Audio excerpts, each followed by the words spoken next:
مساء الفل، ايه الاخبار؟ النهارده معانا حلقه جديده من زي كاست، هنتكلم فيها النهارده عن الفاندمنتال اوف اي كوميرس، وهنحاول نتكلم عن التحديات والحاجات اللي بتواجه اغلب الشباب اللي بيبداوا اي كوميرس جداد. الحلقه دي برعايه اي جورز، ودي شركه مصريه متخصصه في الاستشارات والتدريب، ومتخصصه في الاكوزيشن، وليها اكتر من براند على الارض زي فورت داش وسيجما وتبار وما الى ذلك. النهارده معانا ضيف مميز في السوق من زمن الزمن، ومر عليه تجارب كتير جدا، وان شاء الله النهارده تكون حلقه مفيده وينقل لنا التجارب اللي عدت عليه خلال السنين اللي فاتت. ايه الاخبار؟ كله تمام. عامل ايه يا عم؟ عامل ايه يا محمود؟ اخبارك الحمد ايه؟ لله تمام زي كله الفل. تمام. محتاجين بقى نعرف الناس بمين هادي. انا هادي ياسر، شغال في الماركتينج والاي كوميرس بقالي حوالي من 10 12 سنه. بين اسواق مختلفه: مصر، خليج، اوروبا، امريكا، في اندستريز مختلفه برضو، بين كوزماتكس، ما بين هوم، ما بين فرنتشر. معظم الحاجات اكترها كان اي كوميرس اكتر بشكل كبير. حلو جدا. طيب السؤال بقى المعتاد اللي بنسأل بيه اي حد شغال في البرفورمانس بالذات: يلا بينا. البرودكت او الاي كوميرس ولا السيرفيس افضل؟ انا من انصار البرودكت. اشمعنى؟ 9 اشهر الرزق في التجاره. مظبوط. هي اصلا يعني البرودكت ليه كونسيستنت مختلف خالص عن السيرفيس، ايا كان الفرق بتاعها يمين وشمال. ده حاجه. الحاجه التانية، انا بحب فكره البرودكت، الحاجه معينه اقدر اثبت لك كواليتي، اخلي بيها العميل قادر ياخد بيها سيرفيس كواليتي ثابته كل مره. حلو. غير السيرفيس، انت هتعمل اس او بيز وهتبتدي ترتب حاجاتك وتبقى بالنسبه لك في ستاندر. بس تعالى لو دخل لك موظف اصلا مختلف، ضرب لك كل البروسيس اللي انت عاملها دي. انت ماركتنج ايجنسي عندها بروسيس واضحه وصريحه في كل حاجه، حلو. وبقى بتبيع سيرفيس وشغال في الماركت بقالك 10 سنين. بس تعالى نفس البروسيس اللي انت عملتها دي مع براند تاني، هي ما مشيتش اصلا، محققتش الفاليو اللي العميل كان مستنيها. ده سواء الموظف اتغير او لا. سواء ايا كان كل آه، اللي حصل، انت لو نفس الموظف مع براند تاني، السيرفيس بتاعته هتبقى كاستمايزد. فانت بالنسبه لك الموضوع مختلف شويه في حته السيرفيس وحته البرودكت. انا من انصار البرودكت، بس لو انت بتتكلم بقى الناس عايز تبتدي حاجه بسيطه خالص، السيرفيس بتروح معاهم بسرعه. ليه؟ لان هي زيرو كوست يعتبر. بالظبط. المعظم بتاعتها بدايتها زيرو كوست. لو حلو. حد عنده سكيلز كويسه، حد بيعرف يصور حلو قوي، اول حاجه يعملها ايه؟ فريلانسر. بس كده. قدر اللي هو يعمل اول فريلانس جوب بالنسبه له شويه، الدنيا بالنسبه له مشيت معاه، موبايل حلو، اشتغل ريل كرييتور، عمل له انكم كويس جدا. خلاص هو بيبيع سيرفيس، وحس ان السيرفيس دي بالنسبه له كينج. خلاص هي النورث ستار بتاعه، اللي هو بيصور، قدر يصور ريل كويسه، هو ريل كرييتور، يشتغل في الحته دي. يعني لكن تعالى بقى هو عايز يفتح برودكت، هوبا بقى يلا بينا. يلا نشمر ونشوف الكلام على يعني ايه. السيرفيس اسهل اسهل في وارخص. البدايه وارخص في البدايه عليك، كوست بتاعها. بس الاساس بتاعك البيبول والبني ادمين، مش سهل قوي ان انت تقدر تركز عليهم، على الاقل في الفتره اللي احنا فيها دلوقتي. ده حقيقي. الموضوع بقى مختلف شويه. يعني لو بنتكلم على الاجيال الميلينيوم، كانوا عندهم استقرار وعندهم ولاء للشركات اعلى بكتير. جين زي اقوياء جدا في العقليه بتاعتهم، عندهم سرعه كبيره بس بيملوا بسرعه للاسف الشديد. ده حقيقي. فده بيأثر على عمر الشركة ايا كان. هي هو الشركة بتنفست في الموظف. الموظف بقى جامد وشاطر، الشركة لسه جامدة وشاطرة. كمان شوية الموظف ده مشي، الشركة خسرت والموظف خسر. الموظف خسر سيستم هو بقى شاطر فيه وقادر اللي هو يطور فيه وقادر يضيف عليه، والشركة نفسها خسرت استثمار هي كانت بتستثمره خلال سنة أو سنتين أو 6 شهور حتى. فدي مشكلة كبيرة ممكن أنا شفتها مع كذا شركة. اشتغلت معاهم، ده كنت كونسلتيشن معاهم بشكل أو بآخر. الريسورسز حاجة مهمة جدا. يعني فيش فكرة الشغل بيقفش على حد، لا هو بيقف، بس مش بيقف خالص. ده هتاخد حقيقي. شوية تدرب حد جديد، هيقدم لك كواليتي جديدة، تبقى انت مبسوط. حلو جدا.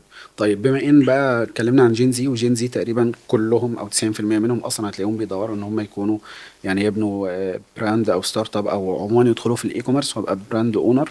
و بالظبط. هوبا يلا بينا. اوعى يلا ازاي بقى. اقول لك تعمل 10,000 دولار في 3 شهور؟ بقى يلا هي دي بينا. النقطة اللي احنا عايزين يلا نتكلم بينا فيها. بقى. هوبا بقى، هو ده الفلوس. الريلز اللي بتطلع يا صبح باشا. وليل على التيك توك والانستجرام. احنا آه، عايزين بقى نكلم الناس بواقعية اكتر، ونكلمهم في الحاجة اللي فعلا هيصطدموا بيها على الارض. لو عايز تعرف تعمل ازاي 10,000 دولار في 3 شهور، ادفع ما 200 تسمعش جنيه الكلام ده. طب اه. هو ف للاسف الناس جاريين ورا سراب، والموضوع ده بيسبب تأنيب ضمير قوي، وبيبان على فكره مع الناس الكبيره. يعني انت تشوف فيديو زي ده مثلا مع واحد عنده 30 31 33 سنه، نفسيته اشوف بقى كل الناس خلاص، بتجري. هو في شباب قدرت تعمل فعلا فلوس وهي صغيرة، وقادرة اللي هي عندها قابلية اللي هو عنده قابلية اللي هو يبتدي من نقطة ممكن غيره ما يقدرش يبتدي من ناحيتها. حلو. فمش ينفع تقيس البرفورمانس بتاعك انت والفرص اللي عندك انت والريسورسز بتاعتك انت زي واحد تاني. يعني ده الاساس. فمش هينفع اللي جاي يقول لك انا عملت على الداشبورد بتاعت شوبيفاي، ولا عنده الستور بتاع شوبيفاي، او على البرفورمانس بتاعت ميتا مثلا، كانت موجودة عنده اللي هو باع ب1,000,000 جنيه مثلا في 3 ايام. انت شايف الموضوع بالنسبة لك من بعيد اللي هو هوبا ده باع ب1,000,000 جنيه. طب يا باشا، خسران. هو وراه خسران اصلا ولا كسبان يا صاحبي؟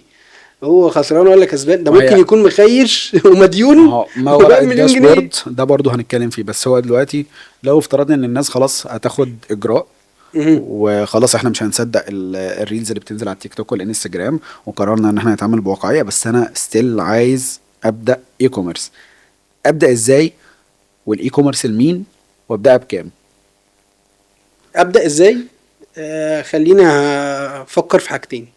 بحب امشيها بمبدأ تاني. انت هتمشي نيش ولا ماركت؟ حلو. نيش يبقى تعالى عند حاجه انت شاطر فيها قوي وكنت شغال فيها. طب نوضح بس للناس ايه الفرق طب بينهم. فرق بين النيش والماركت. النيش انت شغال في حاجه سبيشال قوي. خلينا ناخد حاجه مثلا انت شغال في الجزء الرياضي، القطاع الرياضي. ماشي. تمام. لو هنقول ماركت، فانت بتبيع كل حاجه ليها علاقه بالقطاع الرياضي، دامبلز، بماتس، بتريد ميل، باللايت اكويبمنت بتاعت الرياضه. يعني نيش التخصص في الاخر. بس تعالى بقى النيش الناحيه التانية، انت هتبيع يوجا ماتس انتي هايجين لحته معينه قوي. فانت بقيت سبيشال قوي، بقيت بتبيع لناس معينه بالظبط. حلو. انت سبت الماركت، سبت الماس كله، سبت الجمهور الكبير قوي، وراح بتبيع حته صغيره قوي. ده النيشر. فعايز تروح انت في الحته دي، تعالى بقى فكر في لو انت هتروح للنيش، لازم تبقى انت عندك حاجه من الاتنين. يعني عندك اكسبيرينس حلو قوي، انت شاطر واكسبيرينس جدا في الحته اللي انت رايح لها. يا اما انت عندك يعني الاكسبيرينس عندك، يا اما قادر تشتري اكسبيرينس. قادر تشتري اكسبيرينس، فانت هتعين حد اكسبرت. تمام. طيب الحاجه التانية، انت انترست بالحته دي وقادر اللي انت عندك توصل للريسورسز بتاعتها. يعني ما اجيش اقول انا عايز اشتغل في قطاع مثلا الانتيكات وانا ما عنديش اصلا، مش عارف السورسنج منين، ولا عارف اللي انا بالنسبه لي السبلاي تشين بتاعتي هتمشي ازاي، هشتري منتج منين، هبيعه بمارجن قد ايه، طب عشان ابيعه بيقعد معايا مده قد ايه، المنتج اللي انا اشتريته اول السنه المفروض يدور معايا مره ولا مرتين ولا ثلاثه خلال السنه. بيعوا مع فكره اللي انا ادور ده. يعني منتج جه بعته وتسيل فلوس، وبعد كده رجع تاني اشتريت بضاعه وبعته ورجع تاني ليكويديشن عباره عن كاش عندك.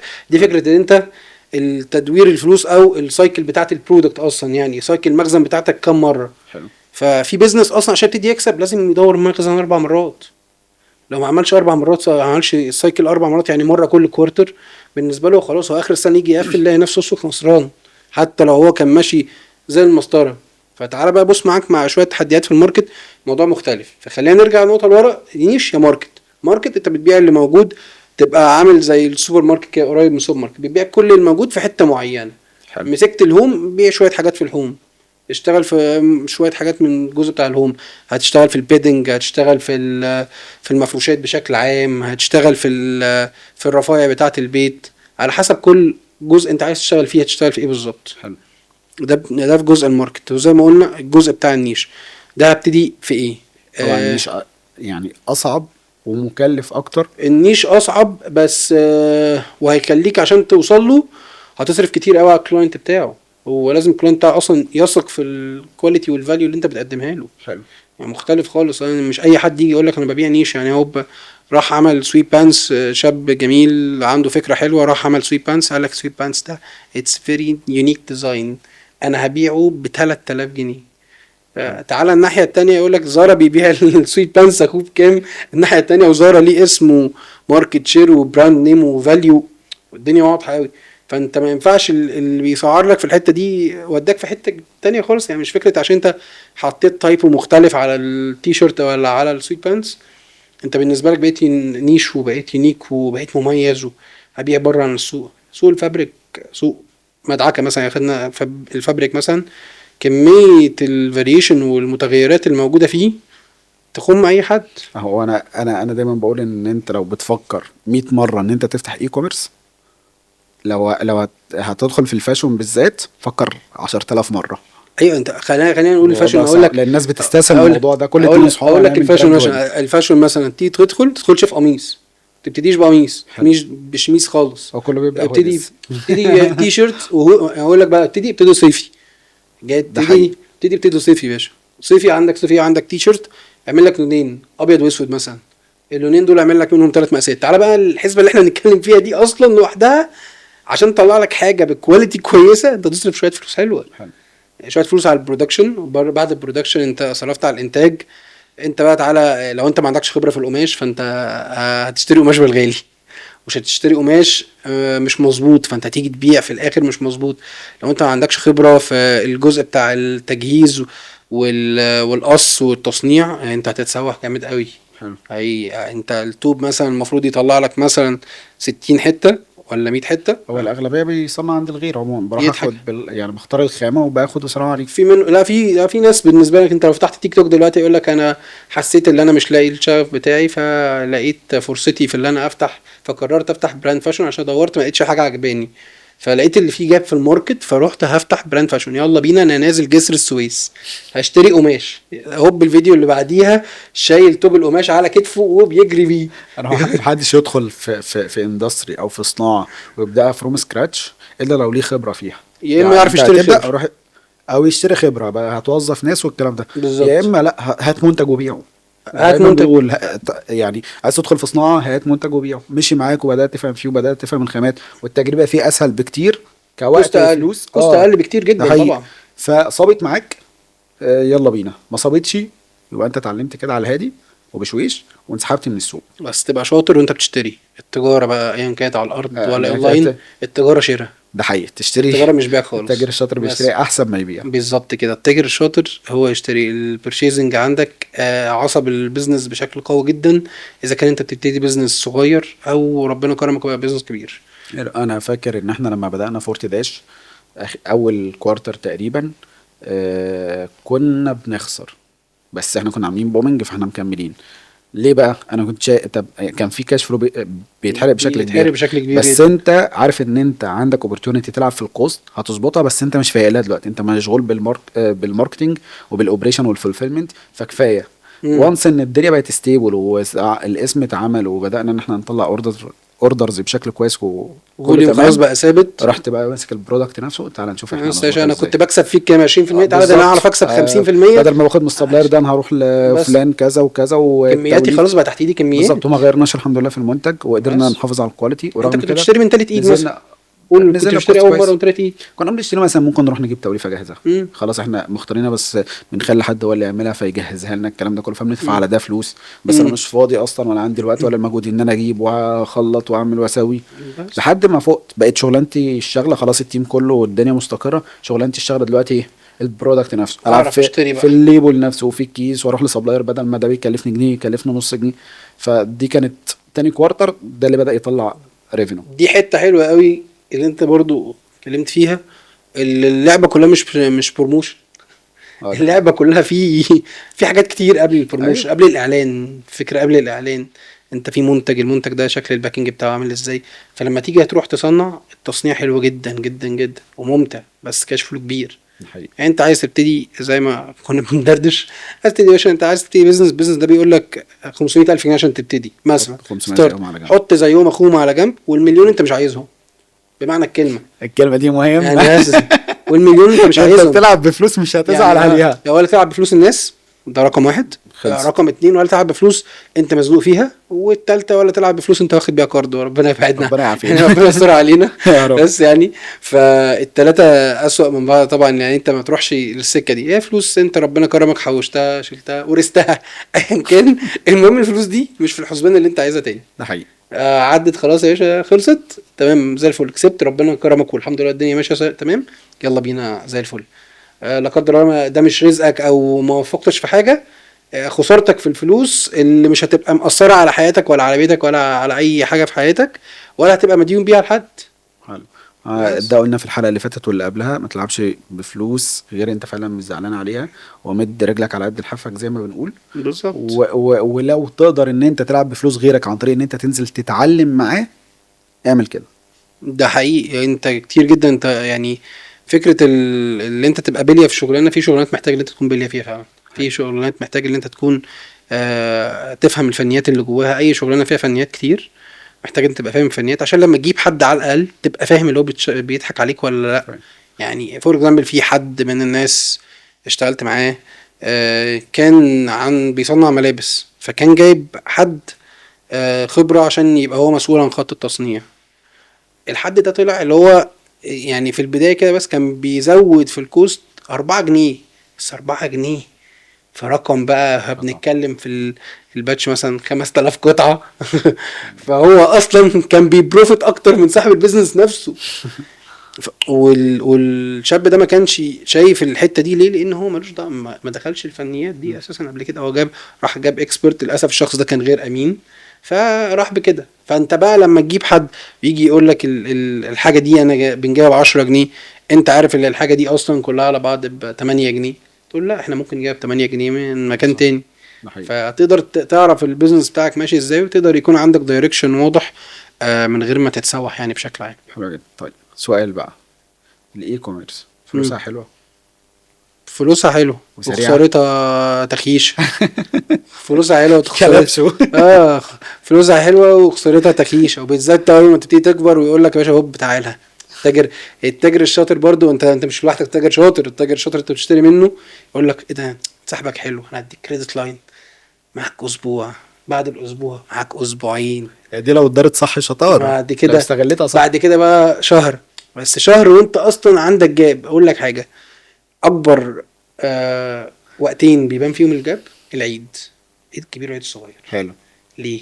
اجازه كبيره كاش فلو بيتخنق، فلوسك عند شركه الشحن لسه هتاخدها بعد 7 ايام او 10 كمان. تمام. وفي الغالب بتضطر انت من سنتين الحكومه ادت 10 ايام اجازه العيد الكبير.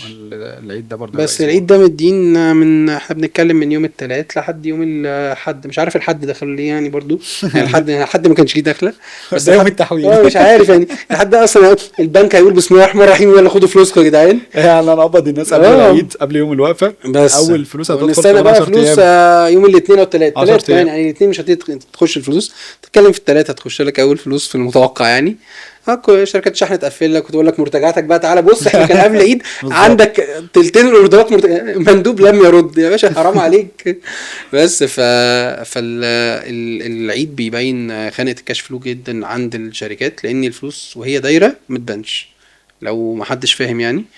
فاول ما تيجي الفلوس تبتدي بقى وقفت تلاقي يوب بقى يرجع من العيد مش عارف اصلا يشغل اعلاناته في العيد، اللي هي مصاريف اعلاناته اللي هي اقل بالنسبه له اوبكس اصلا. دايما بنقول ان الناس لازم يبقى في بادجت محطوطه على جنب، او محطوطه في حاجه بس سهله التسييل تغطي شغلك 3 شهور مثلا. حصل اي دروب، حصل اي حاجه، شركه شحن عطلت الدنيا، وارد جدا شركه شحن نصبت عليك.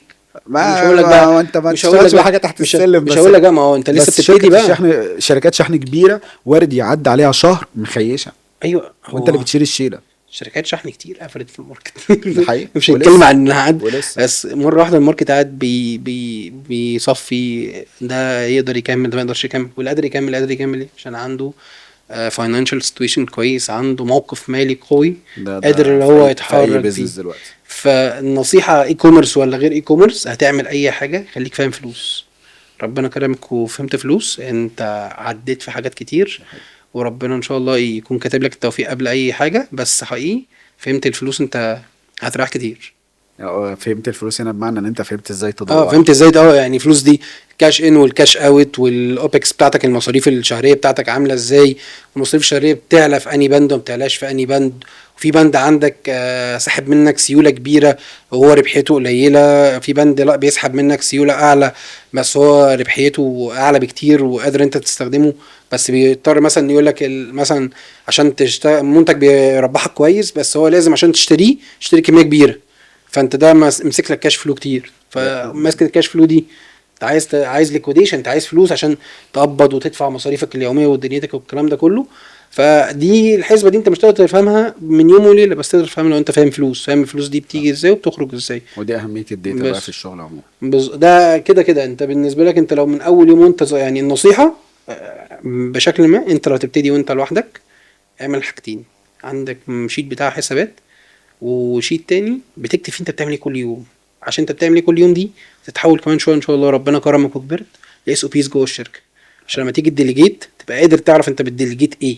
بالظبط. لكن انت في الاول، دي مشكله الشركات اللي بتبقى قايمه على 5 افراد او 6 افراد او 10 افراد، مره واحده ربنا يكرمهم بقوا 20 40 50، الشركه بتنهار. مع التوسع الشركه بتنهار ليه؟ مصاريفها بتزيد والديليجيشن فيها بطيء جدا، ومحكوم عند 80% البيزنس اونر و2 3 من المؤسسين. مفيش بقى حته الديليجيشن مش موجوده. ليه؟ لان ما كانوش اصلا معروف هو ايه اللي بيحصل. احنا مش عارفين، احنا الموقف بيحصل بنحله. طب انت كتبت انت حليته ازاي؟ خدت القرار بناء على ايه؟ خدت القرار بناء على صلاحياتك اللي انت صاحب الشركه، ولا خدت القرار بناء على انت مسؤول عن اوبريشن، ولا مسؤول عن الماركتنج، ولا عشان اللي يجي وراك يبقى عارف هياخد القرار في نطاق ايه. لو عارف الموضوع ده انت رحت نفسك في ربنا كرمك في التوسع، هتلاقي الموضوع بالنسبه لك ماشي في خطوات منظمه وسهل. حلو جدا. طيب السؤال بقى ده سؤال بيجي لي تقريبا يوميا. لو معايا 20 30 ألف محوشهم على جنب مش عايزهم خلاص، أقدر أبدأ بيهم إي كوميرس أو أي براند أو أي ستور صغير ولا لأ؟ ابدا فيهم سنجل برودكت، ابدا بمنتج واحد. أعمل إيه؟ تاجر اول حاجه، تاجر. انت تاجر في المنتج ده، انزل شوف زي ما قلنا اتفقنا انت شاطر في ايه، حلو. فاهم في حاجه كويس، او حد انت عارفه وبتثق فيه فاهم في حاجه، تبتدي ان انتوا تدوروا على منتج في الحته دي.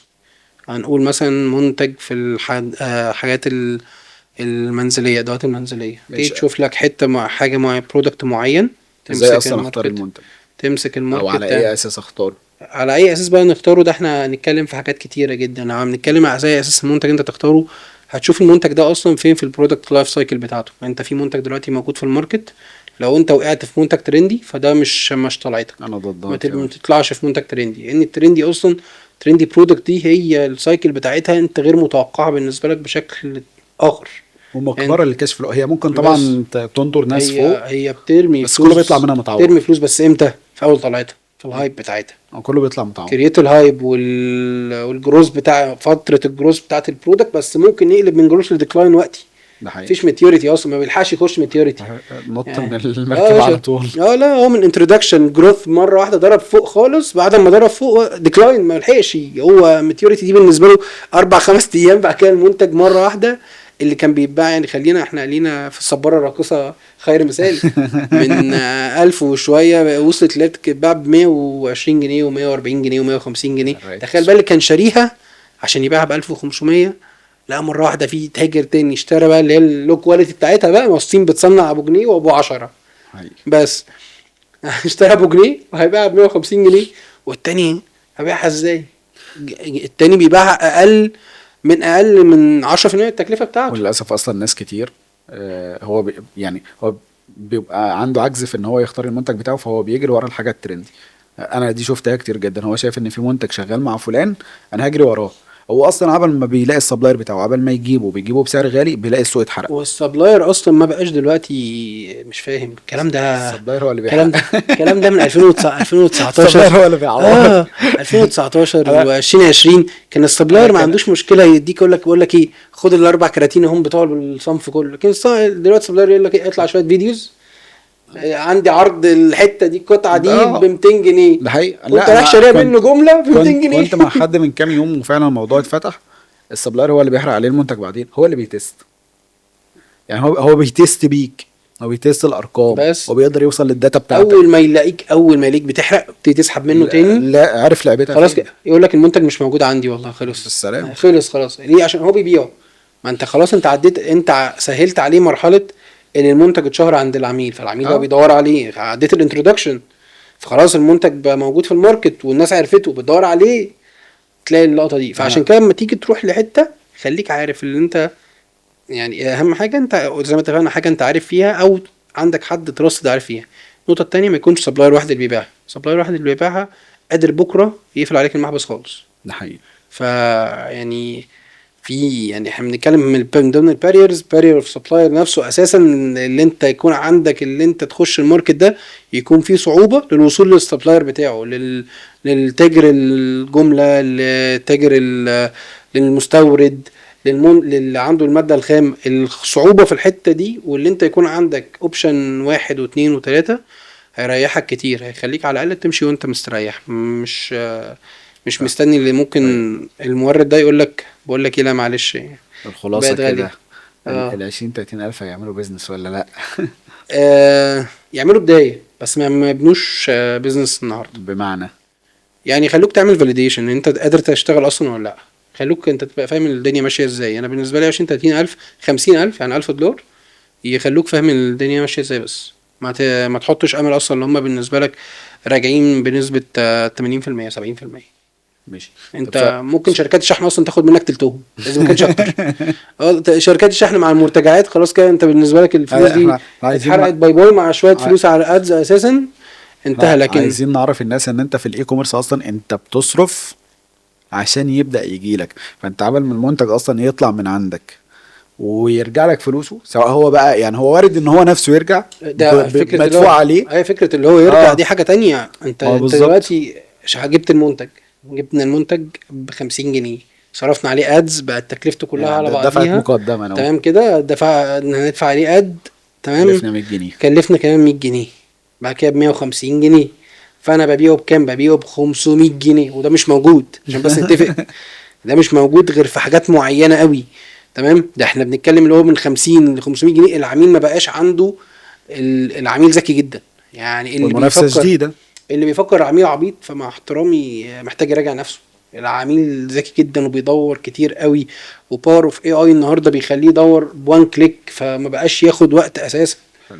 يعني الاول كان يسيرش ويخش امازون وجوميا ونون ويقعد يشقلب في الدنيا، دلوقتي مش محتاج كل ده، هي وان كليك. بريبليكس دي يروح يقول له انا بدور على ده في مصر، قول لي مين السايت اللي بيبيعه ارخص واحد، يعمل له ليست ال10 بني ادمين عندهم البرودكت ده، ويقول له خلي بالك ده ارخص، ده عنده اه، ريفيوز وحشه، ده كذا، ده خلصت وجوجل دلوقتي الموضوع. اصلا انت لو وحتى امازون انت بتسرش بالصورة بتاع المنتج، يلا بالسلام، بس كله خلاص بيطلع. هو انتهى الموضوع. فالموضوع بالنسبه لك اللي انت لازم تكون عارف البرودكت ده انت جبته مثلا ب50، صرفت عليه ادز 100، شركة شحنة تشحنلك الشحنة دي ب100 جنيه، انت جبت 10 اوردرات، شحنت ال10، وصل منهم 5 ورجع لك 5، فانت دفعت 500 جنيه بتوع الشحن كده كده، عشان انت اصلا مالهمش دعوة، انت المرتجع كده كده عليه، هو معرفش يوصل للعميل. وحتى لو وصل للعميل، العميل ممكن يقول له مش هدفع الشحن، حتى لو انت قايله في التليفون هتدفع الشحن، ممكن يقول لك مش هدفع لا، الشحن عادي جدا. مش هتعرف مش مجبر توصل. على مش مجبر على حاجة. اخدت شركة الشحن اللي بتقول بس لك انا هحصل من حتى شركات العميل، شحن يقول لك انا هحاول احصل من العميل،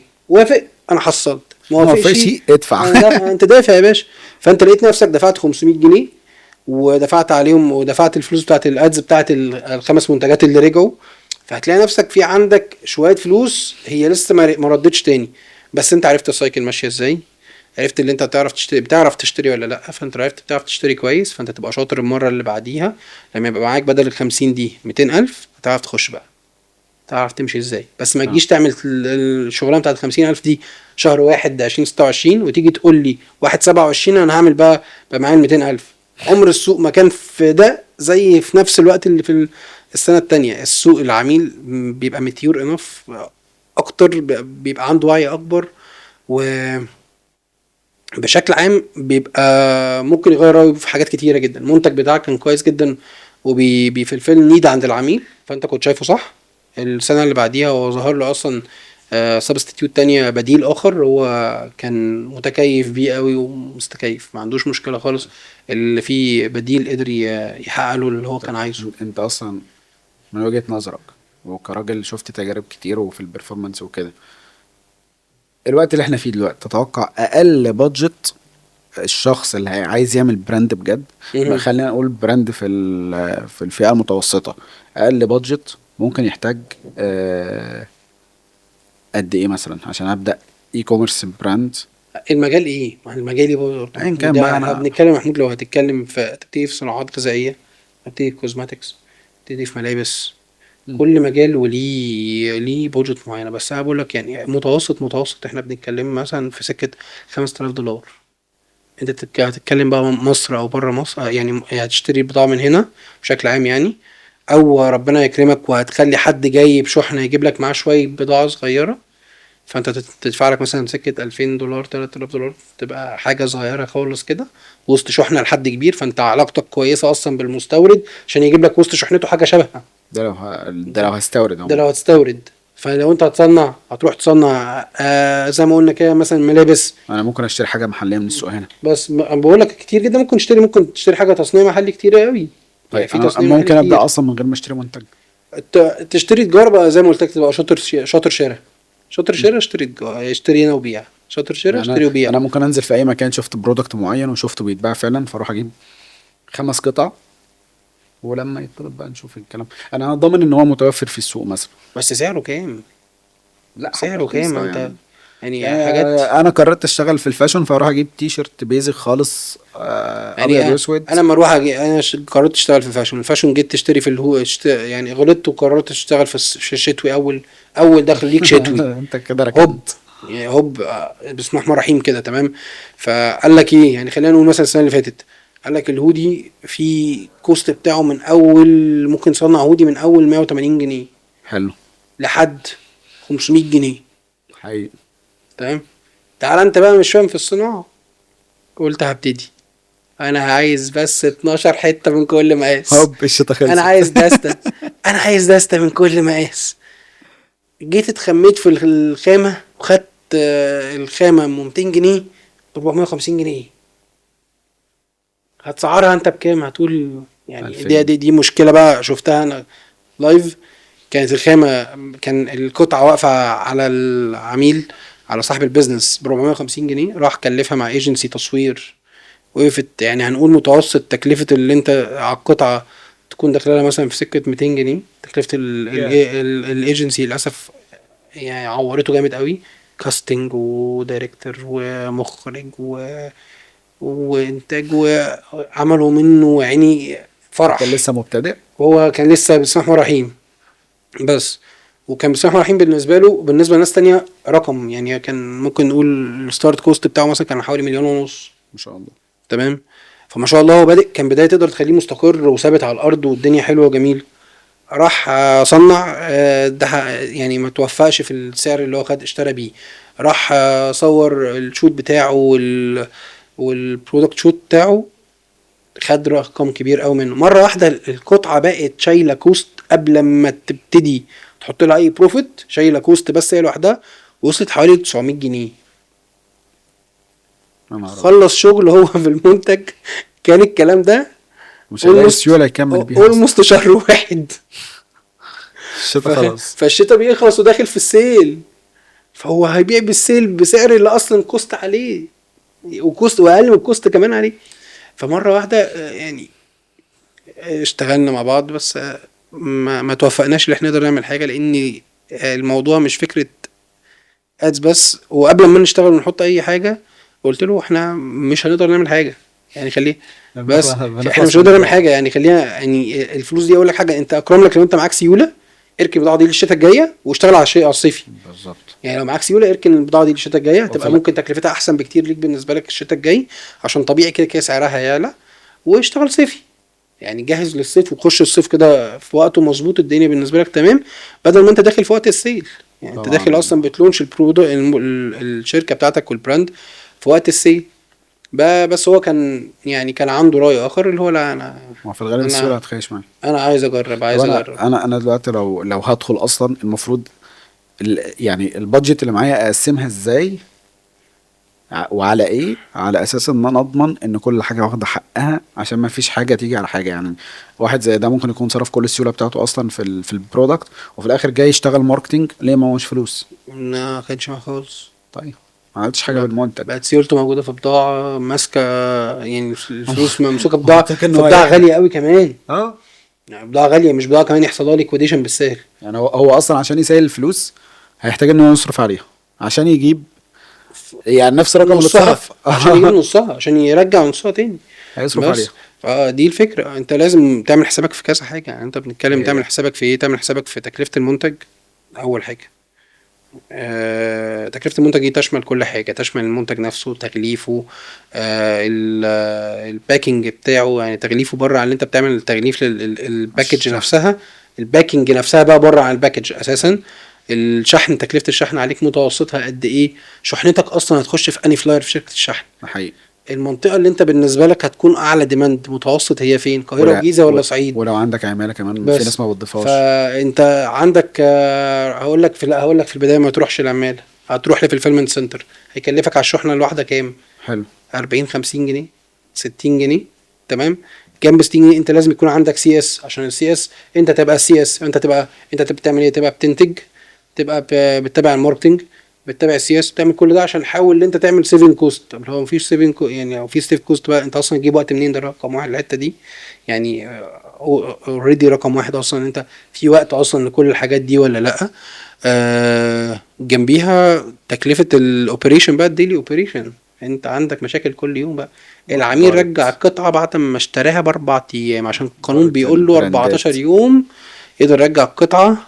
فانت نسيت تحط شروط اللي انت بتبيع هدوم، فالمنتج اللي بيتلبس ما ينفعش يرجع الا لو في عيب صناعه في الفابريك بتاعه. حلو. فانت لو ما قلتش حاجه زي كده فانت قانونيا لازم ترجعه. ميزه آه، السوق اللي انت تلحق تعمل فاليديشن قبل ما تعمل كل حاجه تانية. يعني احنا بنتكلم في سوق زي امريكا انت ما تعرفش تعمل اي حاجه لما عندك ورق، لازم يبقى عندك ورق. ماشي. مصر الورق حتى نفسه مش تكلفه كبيره قدام اللي انت تقدر تفاليديت، بس تقدر تفاليديت وتطلع. بس انا بتكلم معاك 4 مليون ابتدي يفكر في حاجه. حلو. معاك 250,000 اللي هم متوسط حوالي $5,000. فكر اقسم بقى فلوس للبضاعه. افكر ان انت تخش في انهي موسم. اما تيجي تخش ادرس اعتقد المواسم. او تعتقد ال 250 الف كام في المية منهم اصلا يتوجه للبرفورمانس او للماركتينج؟ كماركتنج بقى بشكل عام، مش فكره برفورمانس بس، كماركتنج بودجت نفسها هتحط لها حوالي 35%. ممكن اصلا توصل ل50% لو البرودكت بتاعك عايز تعرف العميل فيه اكتر، بالاخص في فتره اللونش الاولانيه. فتره البرودكت لونش انت محتاج ان انت تركز تخلي العميل يشوف المنتج بتاعك بشكل كويس. يبقى عندك ماركتنج مسج بره بقى ادز والكلام ده كله. لازم البراند مسج تكون واضحه، يعني انت عارف انت بتكلم العميل في مشكله ايه، ومتاكد ان العميل عنده على الاقل عندك اودينس بيس كويس من المشكله دي عند العملاء، عشان تقدر ان انت تروح تحلها وتقول انا بحل المشكله دي. مش نازل في السوق مش نازل انا لقيت محمود عامل 40 داش وما شاء الله الله اكبر هوبا يلا انا نعمل اخش قهوة. معاه، خش معاه كتف بكتف كده. احنا هنخش عشان محمود عدى واتداس على وشه 3 4 مرات في كذا مشكله، وعدى منهم بتوفيق ربنا الحمد وبخبرته. لله. انت شفت بقى هو عدى بايه؟ لا، انت شفت اللي هو طالع بيقول لك انا كويس. يعني مش بتكلم طبعا، انا بتكلم ده الاكزامبل اللي تجربة. الناس بتتكلم فيه. فاهم. انا بعت بقد كده والدنيا ماشيه. عايز اقول لك في اوقات بتحصل من الناس شغاله في جوه البراند، انا شايف بس البراند شغال وما شاء الله بنطلع مش عارف كام اوردر في اليوم، او ده البرودكت ده بيجيب كذا وبيتباع بكذا، وما اعرفش ما وراء الكواليس. لا يا باشا يلا بينا نروح نجيب بن، وده كان الموضوع كله شويه بن بيطحنوا ويتحطوا في كيس، بس هو او شويه راح زيت مع كحول بس يلا. ورب الازازه يلا بينا هوب ومنعطف وسط خلاص. البلد والدنيا ماشيه زي الفل. فالموضوع بالنسبه لك قد ما شفت انت اللي هو في خطوات فيه بسيطه، قد ما هو فيه تفاصيل كتيره جدا لازم تركز فيها. ولو اهملت التفاصيل انت هتبقى بتخيش. مش بقول لك كده ان انت تقعد تفكر جامد قوي وتتأنى قوي، لا بقول لك هي يعني في هايب انت محتاج ان انت تمشي بسرعه حلوه، بس سرعه مناسبه لسرعه السوق. تبقاش انت حلو. ابطأ منه ولا اسرع منه قوي. فانت بتقدم للناس اللي في الماركت فرصه اللي انت بتعمل انترودكشن للحاجه وهم يجوا وراك ياكلوا اللي انت خلاص فرشت له. يعني انت معاك قادر انت تفرش لحاجه لمنتج فكره جديده. فانت معاك بودجت، هنقول مثلا معاك 100,000 جنيه. عقبال ما انت فرشته والعميل بقى فاهم المشكله فين، جيت تبيع بقى البودجت بتاعتك خلصت. مم. يجي حد تاني وخلاص انت اهلت العميل للمشكله الموجوده عنده اللي هو ما كانش شايفها. فدي نقطة مهمة جدا. طبعا زي ما قلنا برودكت والاوبريشن بتاعك، الاوبريشن كوست وماركتنج كوست، وعندك سرعة دوران راس المال نفسها. محتاج انت تعرف تبقى حاضرها بالنسبة لك. يعني انت شحنت، وهقول لك شحنت 10 اوردرات، ال10 وصل منهم 9 تسلمه واحد هو اللي رجع، اللي راجع ده راجع حالته عامله ازاي اساسا، ينفع يستخدم ولا لا تمام، ودفعت عليه. قابل اعاده الاستخدام ولا لا، وهيرجع بعد قد ايه، والفلوس اللي انت عشان دفعت لك دي 9 منتجات هترجع لك كمان قد ايه. حلو. فعشان ما طب تبقاش عامل حسابك انت ايه، انا معايا النهارده 100,000 جنيه، هصرف 50,000 النهارده و50,000 بكره على الاعلانات، بعد وهعطل بكره، بعد بكره. بعد هيبقى معايا بعد بكره فلوس. بالظبط، وهعطل بعد بكره، والشركه شحن بتديك فلوس مثلا مرتين في الاسبوع ولا مره في الاسبوع، فانت قعدت 3 ايام مش شغال، فانت طب هتلاقي ليه؟ كل حاجه خيشت طب منك. ليه؟ ما انت هي الدنيا خلاص مشيت الحمد لله كويسه، والدنيا في اللذيذ، يلا بقى خليها متيسره. طب يعني مع موضوع بقى الريتيرنز والرؤاس بقى والارقام اللي هنسمعها لما ندخل على الداشبورد وبلا بلا بلا بلا بلا، ايه الحاجات اصلا وايه الارقام اللي المفروض ان انا اركز معاها واحسبها صح مهم. عشان ابقى داخل فعلا لا انا عارف ان انا مكلف صح، عارف ان انا مسعر صح، عارف ان انا بلعب في الرينج ده في الادز بشكل مظبوط. فدي لعبتها تتظبط ازاي؟ عشان في ناس للاسف بتهملها جدا، وبقى بتوع الماركتينج لما بيلاقوا العميل داخل عليهم كده هم بيلبسوا معاه. دي بتبقى كارثه. يعني في عميل فضل مخبي عليا الكوست، الكوجز، حوالي 3 شهور، واحنا قاعدين بنعمل مبيعات، والرؤية مثلا كان حوالي 6 أو 7. فالرقم واقعيا يقول المفروض الدنيا كويسة. الاندستري دي مثلا كان الرؤية بتاعها من أول 3 كسبان، هو آه بيقول لك انا خسران. خسران ايه؟ انا اكتشفت اللي هو الشهر التالت ما بقاش معاه سيولة. فقلت له ازاي؟ يعني ازاي انا عندي، يعني خلاص انا بالنسبة لي احنا، يعني انا مش بخش انا ايا كان اللي اشتغلت معاه، ما دخلتش آه اشتغلت معاه كبرفورمانس او كبرسبكتيف اللي انا داخل بعمل لك اعلانات. مم. انا بفكر في البيزنس كبيزنس وايز بشكل عام حلو. بس. ف ازاي؟ فانا كنت من اول يوم قلت له طب التكلفه حوالي قد ايه، فهو اداني رقم مش واقعي، اغلى ولا اقل؟ تمام كده، فهو اداني اقل.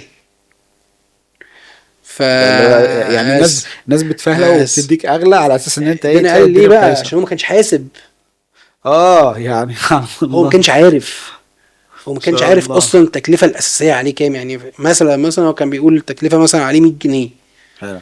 الواقع اللي هي 190 جنيه. فانت الاندستري بنش مارك بيقول لك 3 هو كسبان، الراجل ده لحد 6 هو خسران. ف6 مع تسليمات 80%، هو اللي حصل له كاش ليكويديشن في النص كده، اتبخر في النص، وبقاش في سيوله اللي هي تدور البيزنس. ده نتيجته كانت ايه؟ نتيجته اللي هو يعني عطل حوالي اسبوعين او 3، بس عشان هو علاقاته كويسة فقدر اللي هو قدر يلم الستار. يحصل ياخد كاش فلو من حد، يبتدي اللي هو يحاول يقوم تاني على رجله تاني. ودي كانت اكتر حاجة من اللي هو كان حد شاطر، هو ما كانش حد صغير خالص في السن، بس هو كان اول مرة يخش تجارة، اول مرة يتاجر.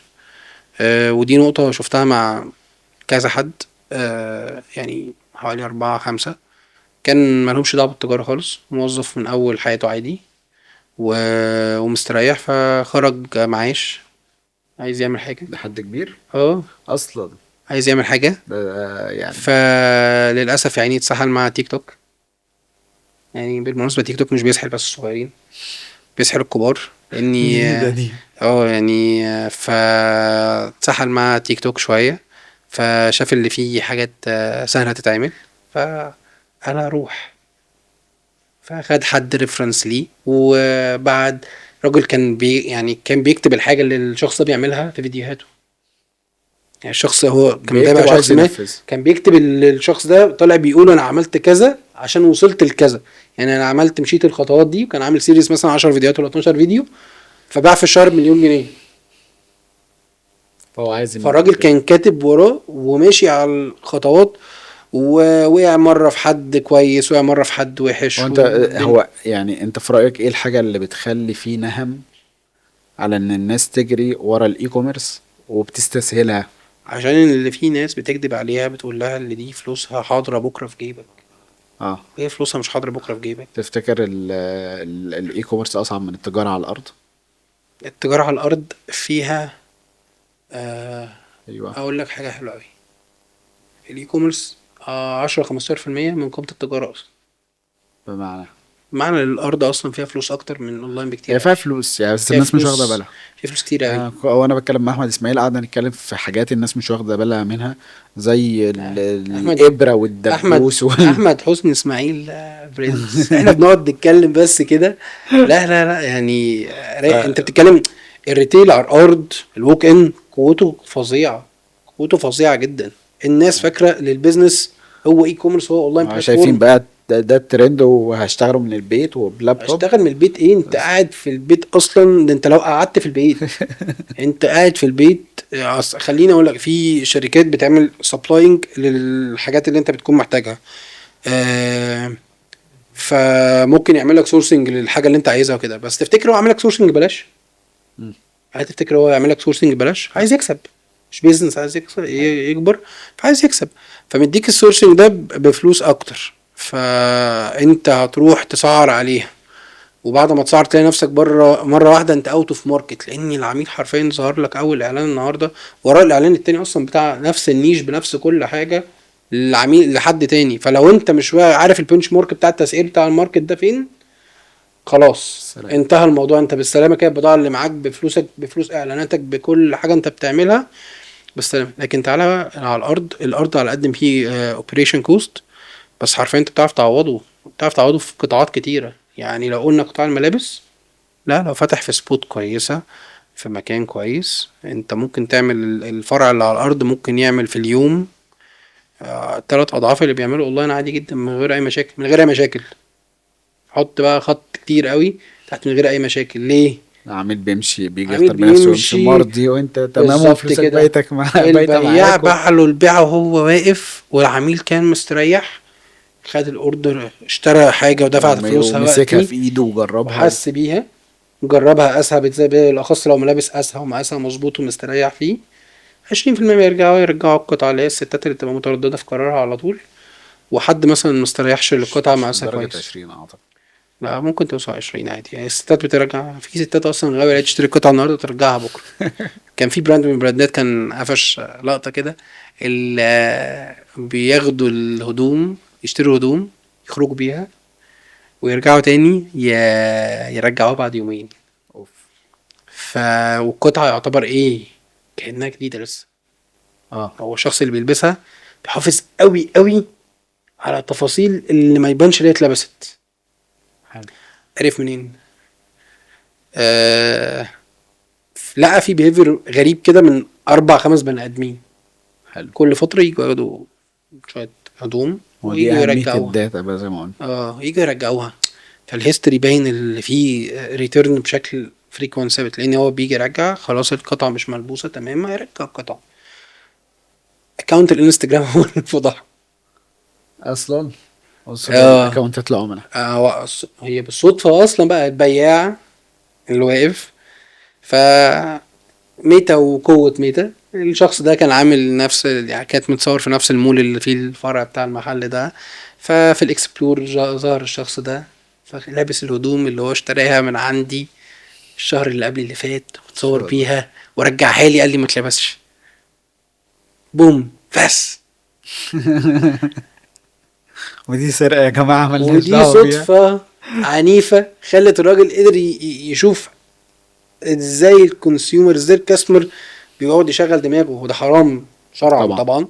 ف يعني والله اعلى عالم، بس هي حرام طبعا، لان انت اصلا بتاخد حاجه مش من حقك وبتستخدمها وبترجعها وفيها وبتقول، غش وتدليس. وفيها كذب اصلا بشكل باين. بالظبط. بس قدر بقى، حط بقى رولز معينه بقى، ظبط رول، راح رجع للكواليتي كنترول، ازاي القطعه دي بتتلبس وبترجع لي تاني من غير ما تكون باينه. كواليتي كنترول قام حط تيرمز كونديشن كده جميله، بقى بيعملوا اوديت للبرودكت اول ما يرجع، يروح ما يرجعش من الفرع، ياخده يدي للعميل رقم وريسيت للريتيرن ريكوست، ووزن 24 ساعه يكون في كول مع حضرتك. حلو. لو في مشكله في الفابريك فعلا، او حضرتك غيرت رايك وما تمش استخدام القطعه، مفيش مشكله خالص. لو تم استخدام القطعه هنأكد لحضرتك، يرجع الكواليتي كنترول ليه بروسيس معينه كده، يعرف القطعه اتلبست ولا لا، حتى لو الشخص ده حافظ عليها بنسبه 100%. حلو في جدا. براندات عارفه الكلام ده بس كبر دماغها. فاهم. يعني في براندات بتاع عارفه الموضوع ده وبتكبر دماغها عادي. ما ليه؟ عشان هو بالنسبه له عنده شويه حاجات تانية اهم.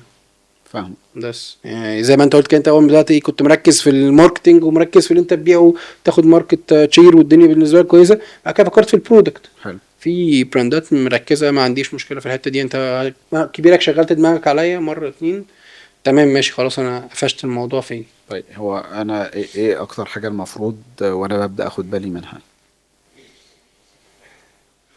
انت ايه، انت صاحب بيزنس عايز تبتدي اه بيزنس؟ هبدأ خلاص، جهزت الفلوس وظبطت الدنيا، والمفروض ان انا عملت استراتيجي، والمفروض ان انا عرفت هبيع ايه والمين، والمفروض ان انا سعرت صح، عملت والمفروض ماركت ريسيرش كويس وتأكدت من اه كل الكومبيتيتور اللي بيبيعوا، دورت مين اللي بيبيع وبيبيع فين وازاي وبكام، وده وصلت لسورسنج كويس ومظبوط، يكون عندك على الاقل على الاقل رؤيه انت هتعمل ايه. يعني احنا بنتكلم بقى، احنا برضو احنا قلنا مينيمم اماونت اللي احنا كان في $5000، فانت معاك ماشي. ربع مليون جنيه، انت ناوي تعمل ايه؟ حلو. هتتاجر بيه. فانت عارف المارج بتاعك في الكوبايه، بتاع الكوبايه دي اللي انت لما تيجي تشتريها بجنيه، هتبيعها بجنيه ونص، فانت المارج بتاعك في النص جنيه ده هيشيل كل حاجه في النص، يشيل نقل وتغليف والكلام ده كله. فلازم يبقى عندك مالياتك قدام عينك، يعتبر دي باي دي. انت حلو. عارف انت ليك ايه وعليك ايه، ليك بره في الماركت فلوس قد ايه هتلمها، لعبة وعليك الفلوس فلوس زي ما قلنا. للموردين قد ايه. لعبة الفلوس زي ما قلنا. اه. لو ركزت في دي وراها لعبة الماركتنج، ما مش شايف فيها صعوبة هو خالص. فعلا موضوع الكاش فلو هو اكتر حاجة بشوفها سكينة بتتحط على رقبة الناس. هي في كل وعلى فكرة الأحوال. وارد تبقى كسبان او بايع مبيعات حلوة جدا، وفي الاخر لا، هو مفيش سيولة. السيولة بقى دي راحت في 100 اتجاه. في أحد البراندات كان بيشتغل بفلوس ناس تاني، فلا من فلوس ناس، فهو بيدي للناس دي، يعني دي ده موضوع ربوي والله اعلم وأعلم يعني، بس يعني بيديهم نسبة ربح على الفلوس مش شراكة، مم. يعني نسبة ربح على الفلوس. فالنسبة الربح اللي على الفلوس دي هو كان بيشيل نسبة الربح دي للمنتج، فالمنتج ما كانش فيه حمولة اللي هو يشيل 25% نسبة تحميل عليه. انت بتحمل بيزنس، تحمل برودكت 25% عشان زيادة. البروفيت ده يطلع للمستثمر اللي هو او الشخص اللي حط معاك فلوس، يدور فلوسه بقى ايا كان شكل الفلوس دي عامله ازاي. من الاخر هنقول، خليني اقول لك ابسط، ممكن نقول فلوس من البنك، انت واخد فلوس من البنك بفايده، فانت الفايده دي بلس على الكوست بتاعك اساسا. مم. فالبند ده الشخص ده ما كانش شايفه، حلو. ما كانش شايفه. كان اه. شايف عظم الرقم ده وسط الارقام، او اللي هو اصلا ممكن يكون الربح بتاعه. اللي هو بالظبط اولموست كان هو مثلا ربح حوالي 30% جروس، نت ممكن ينت مثلا 20%، وهو كان بيدي مثلا للناس دي على الفلوس 25. 25%. غشيم. فهو هنا بره عن الموضوع اصلا في حرمانية، هو اصلا شايل المنتج اكتر من اللي ينفع يتحمله المنتج هو كده طلع نفسه من المنافسة اصلا. بدري قوي. وبكم اقول لك، ما هو الفكره كلها هو لما انت تكون مسعر صح، فانت هيجي لك كوست بير اكوزيشن كويس، تقدر بالظبط. تحقق جروس مانث اوفر مانث كويس، تقدر تحط يير اوفر يير كويس جروس بالنسبه لك، تقدر بالنسبه لك تبقى واضحه قدامك انت بتكسب كل سنه قد ايه. انا السنه دي بقى عندي من الماركت شير 1%، السنه الجايه انا عايز احقق جروس يبقوا 3%. هل ده ابليكابل في الماركت؟ اه. مش ابليكابل في الماركت. طب ايه الابليكابل؟ اللي انا اروح لفرايتي مختلفه، ابتدي اعمل ديفرنشيشن وابتدي انوع من الحاجه اللي عندي، حلو. ولا افضل زي ما انا. دي الفكره بقى، انت بالنسبه لك انت تقدر يبقى عندك الرؤيه، لكن تعال انت سعرت غلط، كوست بير اكوزيشن عالي قوي، الريتيرن عندك عالي عشان العميل بيشوف منافس. انت اصلا عميل بيطلب ويخلع بعدها. بس انت العميل بتبعزق على الارض. فالعميل بيشوف منافس وبيكون مستريح معاه جدا، وهبتدي يقارنك بالمنافس، وشويه شويه ممكن يقوم حاطط ريفيو اللي انت اصلا بتضحك عليهم، وارد طبعا. وانت عيني مالكش دعوه بالموضوع ده كله. انت حد ما قدرتش توصل للكونكلوجن مريح في الحته دي. فبشكل عام الفلوس، ومع الفلوس يعني ماركتنج اتس نوت ذا بيج ديل، بس يتلعب صح، مش حلو. يتلعب يلا بينا اعلانات سوشيال ميديا والاي اي هيطير الدنيا. وكان الاي اي حلو جدا، باور اوف اي اي جريت تول جدا، بس قبل ما تروح للداشبورد والبروموشن فكر في اللي قبليه. فكر انت شاري المنتج ده لمين وبكام وهتبيعه فين، انت اني منطقة بالنسبة لك المميزة في منتجات. والله محمود بتبيع في الصعيد في وجه بحري اكتر ما بتبيع في القاهره والجيزه. مم. على حسب انت مختار مين. حسب انت المنتج ده شكله عامل ازاي، انت المسج اللي طالع بيها العميل شكله عامل ازاي. هي انا اعرف ناس بتركز في الصناعات، يعني عارف بقى الشباشب الموريتاني الجلد بتحرق، الجلاليب البلدي كمان اللي هي الصعيدي دي. الصعيدي والفلاح، اه يا وفي باشا. بقى جلابيه صعيدي وجلابيه فلاحي. وكمان الشال بتاع الرجاله والعبايات. في شويه ففي ناس انا ما حاجات. شفت يعني قدام عيني قليل قوي قوي اللي الاقيه بيركز في سوق بره القاهره والجيزه. هو القاهره والجيزه طبعا سوق قوي سوق كبير، وفي انت كل انت لو حاجه، بصيت في اي حاجه هو بس بره هي يا جماعه العاصمه، في يعتبر العاصمه، هي العاصمه الاساسيه. انت اه بتتكلم اللي هي القاهره الكبرى، يعني اللي هي القاهره وجيزه واسكندريه. تمام. في الاسواق التانية، لا الاسواق التانية عايز اقول لك بقى ليها قوه في اللوك ان جدا. من ضمن الامثله المنيا مثلا واسيوط. لا اسيوط ما شاء الله سوق. اسيوط دي سوق سيف. وفي برضه وفي اسيوط دي المحل فيها اصلا لا يعني الوك ارقام. ان باور عليه غريب. لا والارقام بتاع الايجارات هناك، بس وفي حاله ماديه هناك برضه كويسه، وبرضه واجه بحري فيه كام محافظه من ضمنهم المنصوره. بس ف... المنصورة فيها كمية تجارة كتير. فلا ما شاء الله في حاجات، بس هي للاسف الناس، هي المشكله بتاعت السوق ان الناس بتدور على اللي تمشي وراه. مم. ده في سوق كذا انا همشي زيه، ده شغال في منتج كذا انا همشي زيه، ده كذا وده. الناس اصلا متخيله ان انا لما اقلد بنجز. هو اصلا لو بدأ فروم سكراتش بمنتج او بحاجه خاصه بيه هو هينجز اكتر. ايوه انت هي. بتنزل الملعب لوحدك. لو فكر، هي الفكرة بقول لك ايه، انت ممكن تقعد تفكر وتشوف اسواق سابقنا بيحصل فيها ايه. مم. يعني من الاسواق اللي انت ممكن تبص عليها اندونيسيا، حلو. سوق زي البرازيل. بص على السوقين دول. الناس هنا اصلا بيفكروهم اسواق بس ميته. اسواق ميتة ايه يا هو لهوي. افريقيا والله. افريقيا فيها عز، بره عن عز افريقيا. احنا نيجيريا. يعني نيجيريا احنا اول وكاله جات لنا في براند اسمه اوربيس، براند بارقام كان اه من نيجيريا.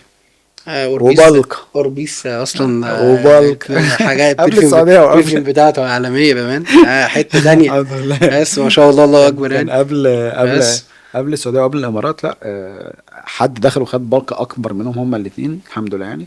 واكتشفت ان السوق هناك على فكره مش يعني لقيتهم اصلا بيسافروا امريكا سوق وبيجيبوا حاجات. افريقيا من اروع الناس اللي اتكلموا ده فيه سمعت ان هما في كانوا الايكو 200 سيستم 200 بتاعنا. مليون تقريبا او اكتر. يعني في الايكو سيستم بتاعنا من اروع الناس اسلام الصياد. اسلام اه الصياد دايس شويه في سوق افريقيا. رايق في الحته دي، اتكلم في كذا حاجه، كان ليه كذا حاجه ما شاء الله انا عليه. نصيحتي للناس والله يدوروا على بس الملاعب الفاضيه. انا بكلمك بقى البرازيل واندونيسيا دي اسواق شبهنا. اندونيسيا اه سوق اسلامي، فعندك الاوكيجنز بتاعته واضحه. شوف ايه اللي ينفع يركب معاك هنا. البوبوليشن بتاعته، الكثافه السكانيه قريبه من انا عايز اقول كثافتنا، لك اصلا من ضمن مستوى الدخل حتى. في اوقات اصلا اللبس الماليزي والاندونيسي للبنات انتشر هنا في مصر جامد. اللبس والطرحه المحجبات، ايوه بالذات اللبس المحجبات في الاندونيسي والماليزي مدغدغ الدنيا. النقاب بالظبط. بتاع الاندونيسي والماليزي قوي جدا بالظبط. هنا، وبيبقى بيبيع بشكل كبير جدا. هو الناس بس محتاجة تشوف فعلا حاجات بره تقدر ان هي تشتغل عليها، تقدر ان هي توفرها هنا في مصر. في ناس يعني على رأي احمد اسماعيل لما كان موجود قال لك انا راجل بحب الانمي، ما بلاقيش تيشيرتات كتير مكتوبة مرسوم عليها، حاجات اه موجودة في شرق اسيا جامد. ايوه ليه ما حدش بينزل بيها هنا؟ ليه كل الناس يا جملة عربية لطيفة يا رسمة من الرسومات اللي طالعة ترند يا دوروا على الشرايح. الفكرة كلها مفيش، الفكرة كلها الفرايتي كتيرة قوي. ولو هو ركز في حتة واحدة والله يعرف يكبر بيها، يعرف يكبر ويكسب منها. ومكسبه في الأول غير مكسبه ما يخش له منافس ولا اتنين طبعا. ده حقيقي. فهو لوحده في الماركت، فقاعد بيبيع متربع بس. يعني هو أول ما شاء الله يعني النصيحة بقى التانية لقيتها دارت بقت شغالة. ما اجري تلعبش فيها. بسرعة، دوس دوس، عشان انت اصلا ما تفتكرش اللي انت عدى عليك. لو بس ما مثلا دورة التصنيع تستعجلش. لما مش بكام تستعجل. مثلا انت دورة التصنيع في المنتج ده بتاخد شهر، حلو. تمام. عملت منتج جامد، ربنا كرمك وتوفقت وماشي كويس. الحق دوس الفترة دي، عشان في 10 20 30 واحد شافوا الفرصة دي زيك، حلو. هيفكروا فيها. من ال30 واحد دول هيفكروا، ال30 هيفكروا. اللي هياخد خطوة منهم 10، اللي هينجح منهم 3 ولا 2 هيخشوا معاك ياكلوا في نفس السوق. حلو جدا. فتبقى انت الشاطر فيه وسابق. بس ما تفتكرش انت عملت حاجة ما تثبتش عندها. انت بدأت 40 داش، بدأت بكام فرايتي، 1 ولا 2؟ اتنين. النهارده ما كانت شاء الله احسن الله طلعه اكبر. يعني، لان انا كان في الوقت ده عندي سيفيلا فيها 200 وحاجه بس منتج. ما انا عايز اركز في بس حاجه واحده، فما شاء لدرجه الله. ان انا ما كانش التارجت بتاعي جبت منتج كويس، بس مش خلاص بقى اقفل، هاته جاهز، بتنجز نفسك في الاوبريشن دي، وركز في الجوانب الاساسيه. فدي كانت الفكره كلها بقى اللي انت اما تخش في فرايتي الموضوع مختلف، بس بقى لما تيجي تركز اللي انت اصلا كنت مركز في تراك وبتجري فيه بسرعه، لا، ربنا في يكرمك، في السرعه ناس عندها بالنسبه لك بتفرق SQs، كتير. في ناس عندها SQs كتير، الكاش فلو في بتاعها، براند انا اعرف ناس عندها ملايين على الرف. ايوه بقى في براندات بتجبرك على كده، في اندستريز بتجبرك لازم يكون اون شيلف عندك كتير كتير قوي للاسف. في براندات في اندستري لازم انت اصلا يعني لو بتصنع عند حد لازم يقول لك لازم تسحب مني كل شهر كميه. لا، ما بتكلمش على الكميه، بتكلم على عدد الاصناف. ايوه ما اس كيوز، عندي فرايتي اوف اس كيو، هو مصنع واحد بيصنع لك مثلا مديك منتج يونيك مثلا منتجين، حلو. فانت لو ما سحبتهمش من عندي مثلا انا هفتحهم عادي في السوق. مع للاسف انت مش هتقدر تقاوم في البدايه. وده وده ما بتلعبها، فانت بالذات كمان بقى لما خلي بالك احنا بنتكلم في ايه، مفيش بيتنسي اساسا، مفيش براءة اختراع، انت المنتج عملته وركب معاك الويب بكره. سايت نفسه بيتسرق. انت نفس السين ما بنفس شاء كل الله. حاجه ممكن يعمل سكراب اصلا المنتجات بتاعتك بالديسكريبشن عشان يعمل اخوها. انا مسكت ويب سايت قبل كده، واخد الصور بالكونتنت كوبي بيست كلون. بس كل الفكره ان هو تعب نفسه، جاب الصوره هي بس شال الاستيكر وحط الاستيكر بيغير بتاعه. شوف ده مجهود. فلا والله فالموضوع مختلف قوي على في فكره ده الحته طبيعي دي ان انت تقابله في السوق. جدا. مش تفتكرش ان حد يجي يطبطب عليك، لا هي يعني كله هيخش الموضوع مش محبط، عشان انا يديك كنت بالكتف. باخدها على صدري زمان، او ممكن ادخل اتخانق هو مع في البيج دي مين ده ولا اي لا، ده حاجه؟ الطبيعي وعادي، وتعامل ليا واحد وتعايش. صديقي بيقول لك يعني مقولته يقول لك محدش هيحبك غير امك، وهو لو عندك اخوات ممكن تشك في الموضوع ده، فعندك منافسين في حب امك ليك. ف فجمله صحيحه ان انت محدش هيفضل هيقول لك الموضوع بالنسبه الناس، لك بنسبه 100%. انت ويعني فعلا، انت وانت في السوق التعود تبقى مرن، وبص يعني ما تاخدش حاجه على صدرك بصراحه. عدي لو عرفت تعديها تبقى عايش كويس قوي، لان الضغط هو اكتر حاجه بتتعب ده بشكل عام. بالمناسبة يعني يعني للاسف الناس البيزنس اونرز ما بينزلوش الصبح يشربوا قهوتهم في ستاربكس ستاربكس، ولا بيلعب بالماك في المكتب. هو بيجي هو بيجي قاعد عليه اصلا. همه. يعني اي حد مسؤول عن بني ادمين ده حقيقة وبيتقي والله. ربنا يجي عليه يوم 20 في الشهر بيبقى باصص قدامه كده، ما والله. عندوش غير حسبه واحده بس، هدفع ازاي فلوس المرتبات؟ منين اقبض الناس دي ضغط منين وسكر وهيدك عشان تبقى الناس دي ومواويل. مستريحة. بس الناس دي عندها بيوت، ربنا يجعلك انت سبب رزق يا ليهم، يا رب، اللهم بيرزقك امين. برزقهم. يا رب. فبتفكر بقى 1000 مرة انت الدنيا ماشية ازاي، انت دايما فين. بقول احسن ايام في حياتي لما كنت لوحدي في الشركه. قعدت مثلا سنتين وشويه لوحدي في البيزنس، انا اللي كنت بعمل كل حاجه في سيفيلا بقى يا باشا، بصنع وبغلف وبرد على الناس وكاستمر كل سيرفيس حاجة وشركات شحن وخناقات كله. بس كانش عندك كانت ريسك، الدنيا، كانش وبصراحه كنت لسه في الجامعه، فانا ما عنديش مسؤوليات، فواخدها بقى بشويش من مصروفي، والدنيا كانت دايره. والدنيا. وكانت برضو الاي كوميرس وامتى برضه بصراحه وامتى 2018 يعني بس الدنيا كانت حلوه. 2018 كان 2019 اعلان ب 50 جنيه ممكن بيجيب يفرتك الدنيا، اوردرات، يفرتك بيجيب الدنيا. اوردرات، ده حقيقي. 2018 2019 20 دلوقتي 2020 2021 شغاله والله. الاوردر فيها ب 1000 جنيه. انت دلوقتي بسم الله الرحمن الرحيم بيقول لك يعني مينيمم $10 الناس 500 جنيه لازم تبقى عارفه ان الفيسبوك اصلا لنفس الاندستري بيدخل الناس في حاجه اشبه بالمزاد. ايوه هي ما يعني بيبقى في في ايجنتس اساسا. في المواسم في ناس بتحرق على بعضيها في الجزء ده. ما ده كتير واستمرار الناس في ناس كتير جدا استمرارها في المواسم عشان عنده كاش فلو كويس وستيتمنت واضحه وثابته. انا يعني لو هتكلم على الفايده او المين بوينت في الحلقه دي كلها، هو اهميه الموضوع بتاع الكاش فلو الصراحه. بس وفر فلوس تشغلك وتخليك تقاوم اي دروب ممكن يحصل واي صدمه ممكن تحصل. بالظبط. ويبقى عندك الفلوس الاسس دي، انت يعني راجل بتستورد مثلا من ضمن تجارتك ان انت بيجي عليك وقت بتحتاج تستورد بضاعه، فما تسيبش فلوسك في مصري.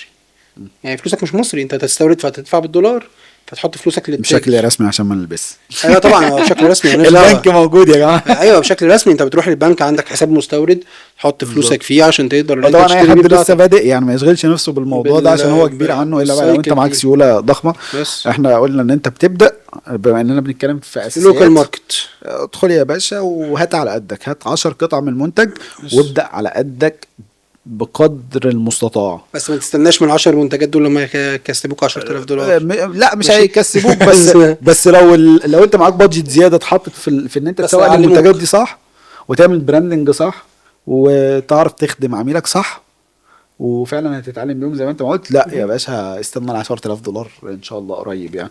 يعني اتعلم انت، عشان انت بالنسبه لك انت ال 20 ولا 30 ولا 50 الف جنيه اللي انت بتتكلم يعني في ال 10 منتجات، فانت بتتكلم حوالي افريج 50 الف جنيه مثلا، 10 12 منتج. تمام. فانت كمان شويه لازم، مش هم الفلوس اللي هتكبر لك لحد ما توصل دي، يعني هي نسبه النمو بتاعها قد ايه؟ لا في حاجات بتدور بسرعه الصراحه. انا مش شركتي ده بدات ب 1600 جنيه. السنه كام؟ ماشي. لا ما هو برضه من ضمن الحاجات اللي دايما بنقول للناس ركزوا فيها عامل الزمن.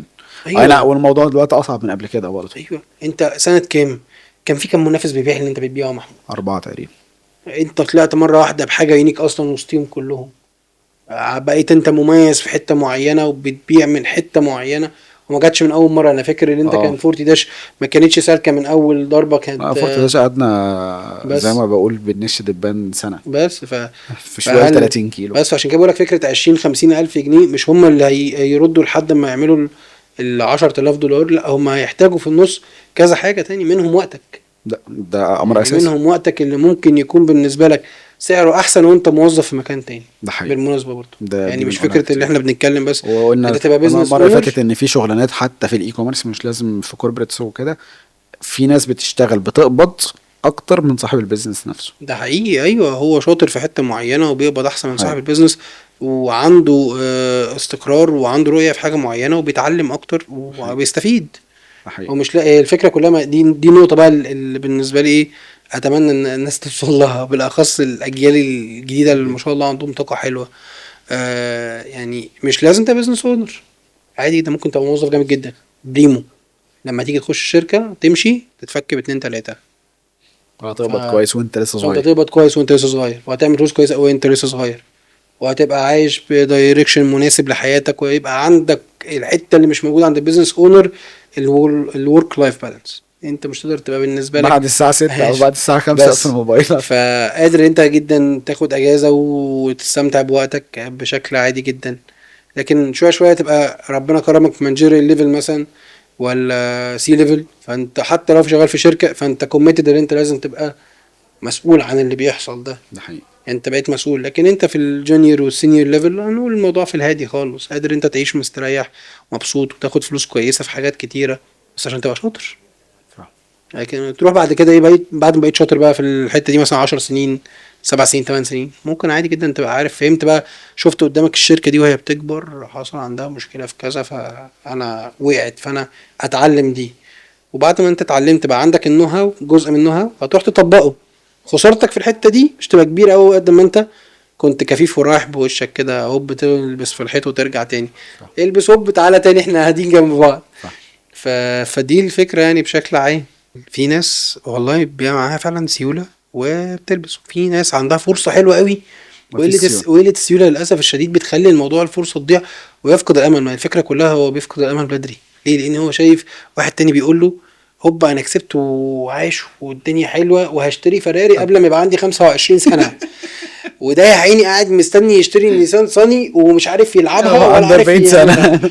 بس فالموضوع صعب الموضوع، بس هي الفكره كلها في كده. فيعني $5000 $5000 مش فكره اللي هي حاجه قد ما فكره هي رقم بالنسبه لمصر، رقم بالنسبه لدخلك في مصر رقم. بس لو انت مش قادر على الطلعه دي فخليك زي ما انت في حتتك وقادر ان انت تاكيوميليت زي واحد بتاع العقارات، الشاب الجميل الظريف البروكر اللي يكلمك يقول لك الشقه ب 12 مليون مليون جنيه بس، وحضرتك هتدفع هتدفع 0% مقدم واول قسط بعد 3 شهور. بس اول قسط هتدفع 150,000 في الشهر. بس كده. اول قسط كام يا حبيبي؟ 150، وعندك دفعه سنويه مليون جنيه. يعني يا ابني طب لا اله الا الله، انت بتتكلم مليون جنيه دي ولا كانها انا كل واحد يكلمني 50,000 رايح ان انت جنيه. بتكلم شاب عنده 28 سنه بتطلب منه كذا كذا كذا.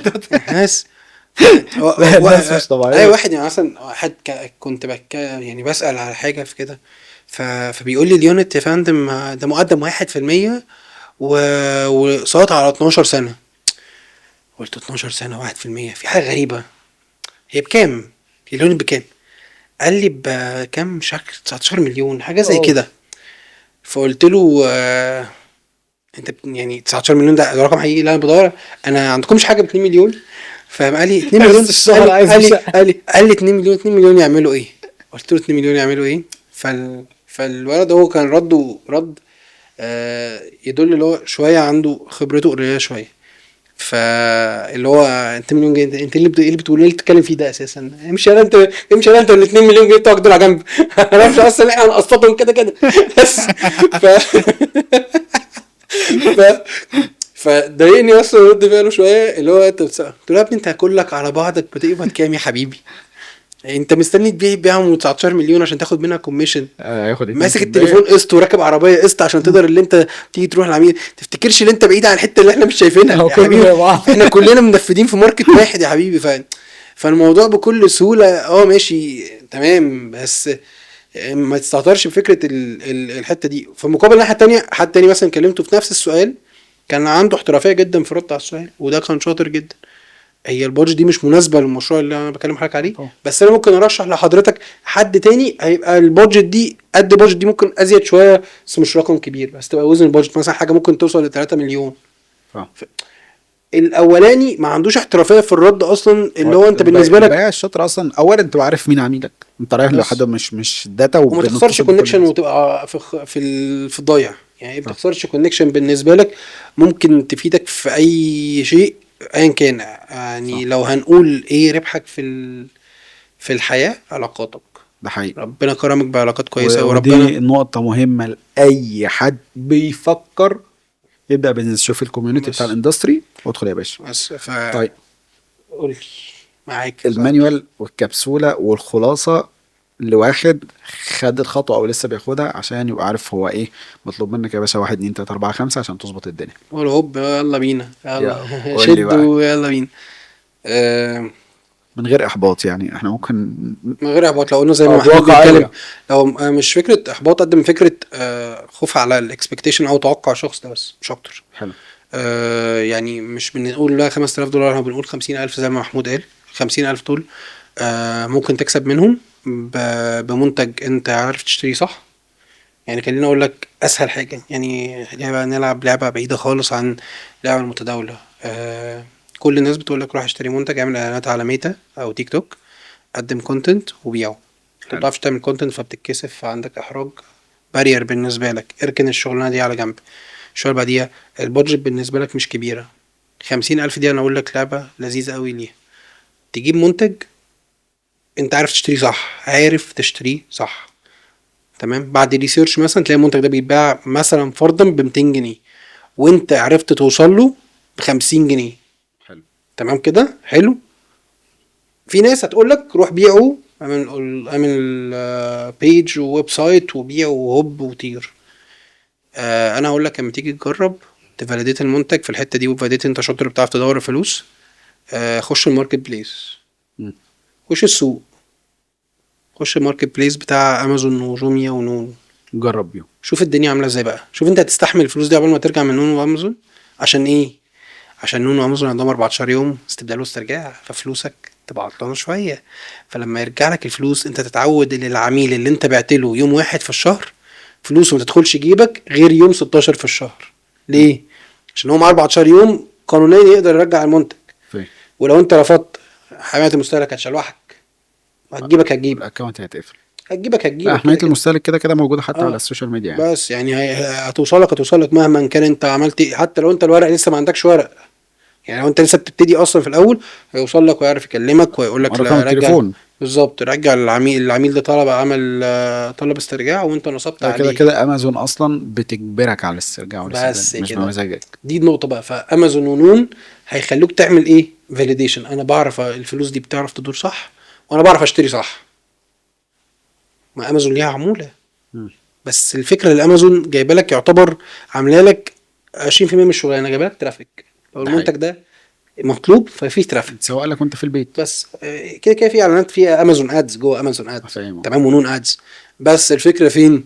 اللي هي بتديك فرصه اللي انت تقدر تجس نبض السوق بشكل قوي، وتجس وتشوف انت دماغك راكبه مع الحته دي ولا لا. طب ايه تاني؟ بس فدي حته انت مثلا. انت عايز يجرب ان هو معاه السيوله اللي تغطيه شويه وان نفسه طويل. بس انا عايزه اللي احنا قلنا اهم نقطتين، اللي هو معاه كاش فلو قادر هو يخليه ثابت على الارض، حتى لو بادئ هو كله على بعض 50,000 جنيه، فقلنا 50 زيهم على جنب مم. عشان يوم ما يحتاج سيوله يضخ عشان يبقى عنده فرصه. أيوة. فلو قلنا انت محتاج تعمل ايه، محتاج تعمل سيرش على المنتج كويس جدا. ده اكتر حاجه بتاخد فيها وقت ومجهود.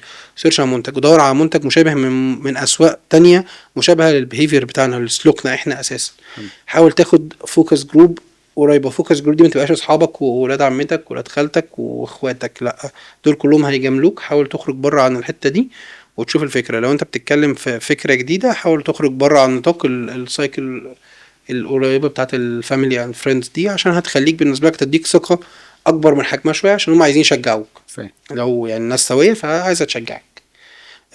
فتعمل فاليديشن وبعد كده تبتدي تطلع بقى على طلعه كويسه. ربنا كرمك عرفت ان انت تتاجر تشتري صح، انت شاطر في الشراء، روح اشتري. ربنا كرمك لقيت حته معينه في اللي انت بتشتري ده قدرت توصل اللي انت بتصنعه او بتستورده، روح استورد وصنع. حلو. طيب اخطر حاجه هتحذرني منها؟ تمشيش ورا الوهم، بلاش تمشي ورا الكلام اللي انت مش هتقدر توصله. يعني هقول لك حاجه، في داشبورد البراند اشتغلت عليه، كانت الداشبورد دي بتقول البراند ده كسبان 10 مليون جنيه في ظرف حوالي 60 يوم. مم. الرقم ده بالنسبة للاندستري كلها كان مختلف شوية. في المقابل الرقم ده ال10 مليون دول كانوا هو واصل البريك ايفن بالعافية. حلو. تمام. فلو انا جيت خدت لعبت لعبة تعالى انا هعرفك ازاي تبيع ب10 مليون في 60 يوم، مم. فانا هضحك عليك عشان انا اصلا 10 مليون دول راجل ما سلمهمش كلهم ولا كسبان فيهم. خسران اصلا. فخلي بالك من لعبة الارقام. لعبة الارقام اللي انا اقدر اوريك داشبورد على شوبيفاي مش على ادز بس، كمان اوريك داشبورد على شوبيفاي بسكرين شوت جامدة جدا طيارة، بس في المقابل اندستري مختلفة في وقت مختلف في بيزنس سيتويشن مختلفة، في في بيزنس كسبان ولا خسران اساسا. فهمت. فخلي بالك من حتة اللي حد يضحك عليك في الارقام. ماركتينج بقى الناحية التانية، بص على الماركتينج وبص على البيزنس كبيزنس. البيزنس مش ماركتينج بس، بيزنس فيه فاينانس، فيه ماركتينج، فيه اوبريشن، فيه سي اس. لو اهتميت بسي اس كاستمر سيرفيس وانت بتصرف ماركتينج مظبوط وماشي صح، انت ممكن تعمل ريتنشن عالي جدا حلو جدا، جدا. وده يخليك تكسب. يخليك تكسب مستريح. العميل اللي بيجي لك من الريتنشن، يعني العميل اللي بعت له اول بيعه وبرجع لك تاني. ورجع لك تاني، انت كسبان منه. يعني رجع لك 5% من اللي انت بعت لهم، انت كسبان 95% اكتر من الانيشال كوست بتاع الفيرست كاستمر. هو جاي لك ببلاش. فدي من ضمن الحاجات برضو المهمه قوي. انت بتفكر في منتج، فكر في منتج عليه ريتنشن. فكر في منتج ليه كونسيومر بيهيفير بتاعه كونسيومد، هو مستهلك كتير. طيب. فكل ما بيستهلك خلاص يرجع لك تاني عايز تاني، يخلص يرجع لك عايز تاني. يعني زي البرفيوم، زي قهوة بس يعني القهوة. خلاص بقى ده سوق اتملى وده بس سوق خلاص اتملى السوقين اصلا اتملوا يلا. وفيهم ده حقيقي. مدعكه. فشوف لك حاجة بس تانية. الملابس بالمناسبه هي مفيش براند، مفيش اندستري ما فيهاش بس على فكرة فعلا السوق، لا ما السوق لسه فيهاش فيه ما فيه فيهاش ليد. يعني منافسه احنا ما شاء يعني. الله 120 مليون تقريبا. بس ف فلسه 120 فيه ده اوبورتونيتي. التعداد الرسمي. انت 120 مليون تقول لك ضيف انت عليهم 10 كمان. بالظبط كده. حط عندك اللي عندهم بيرشيزنج باور النص، حط النص عندهم بيرشيزنج باور، فعندك حوالي 60 مليون بني ادم. مفيش في كل فتره براند جديد بيطلع بياخد ماركت جديد، بياخد ماركت شير جديد. في براند للاسف ما بيتوفقش وبيقفل بسبب مشاكل عنده او مشاكل في الماركت ايا كان، يعني السيتويشن ايه. بس فكر في منتج قادر العميل يشتريه كذا مره، هتكسب منه قوي. فعشان يشتري كذا مره كاستمر سيرفيس لازم يبقى حلو بس قوي. المنتجات الاستهلاكية بتحتاج طبعا مجهود كتير، فانت برضو ايه لازم تبقى واخد بالك من النقطة دي. كده كده مفيش منتج مفيش منتج ما محتاجش مجهود. ما مختلفة شوية. يعني فين منتج يعني هل في منتج انت شفته ما احتاجش مجهود؟ لا انا بتكلم ان الاستهلاكي بالذات في الغالب هتلاقيه يعني بناء على تجربتي، يعني مثلا البن استهلاك اكتر من العطور. تمام. لا المجهود فيه فرق، امم والسكيل برضو فيه فرق، وحجم المبيعات اكيد طبعا فيه فرق. اي مارجن و... اصلا في ده غير مارجن في ده. وعلى فكرة الاستهلاك اكتر المارجن بتاعه اقل. بس يعني بالظبط. الفكره كلها مارجن اقل ليه؟ عشان انت المفروض العميل اللي جالك مره خده معاك على مدار السنه يشتري منك 3 ل 4 مرات.